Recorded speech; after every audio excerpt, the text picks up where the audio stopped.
Katanya sih kita nggak boleh menilai buku dari sampulnya. Tapi, gimana kalau kita coba sesuatu yang beda? Gimana kalau kita coba membaca sampulnya? Hari ini kita bakal jadi detektif. Kita akan pecahkan sebuah kasus hanya dengan satu gambar sebagai barang bukti. Cerita apa sih yang sebenarnya tersembunyi di depan mata kita? Bahkan sebelum kita buka halaman pertamanya, yuk kita cari tahu bareng-bareng.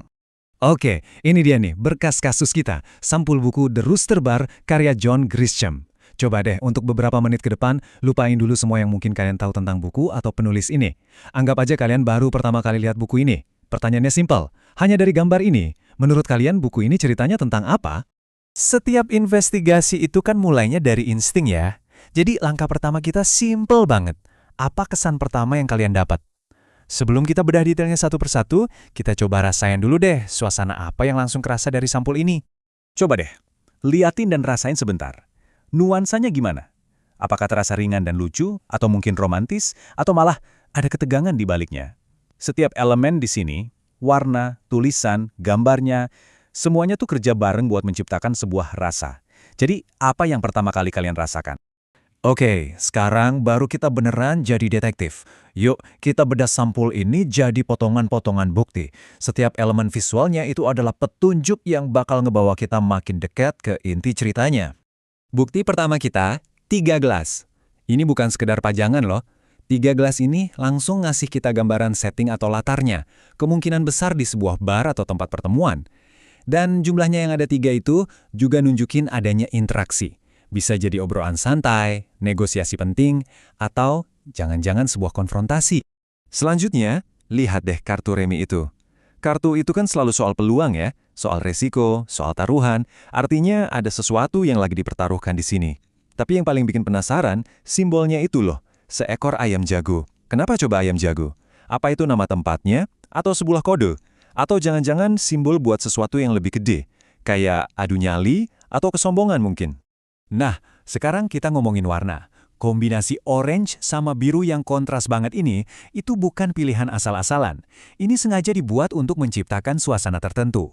Warnanya terasa agak kasar, punya nuansa tegang yang ngingetin kita sama gaya-gaya novel misteri klasik atau film noir. Desain ini seolah-olah bilang, hey, ini bukan cerita yang ceria dan bahagia ya, ada sesuatu yang serius di baliknya.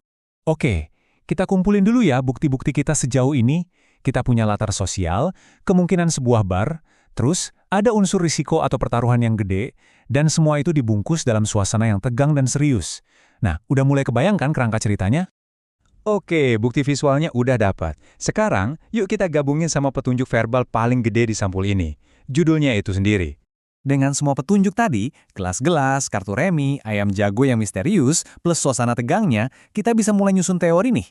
Pertanyaannya bukan lagi cuma di mana, tapi apa sih sebenarnya The Rooster Bar itu di dalam cerita ini?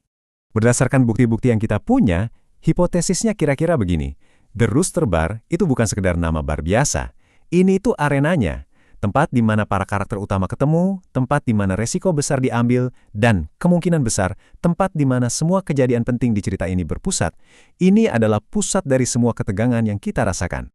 Kita udah hampir sampai di kesimpulan. Tapi tunggu dulu.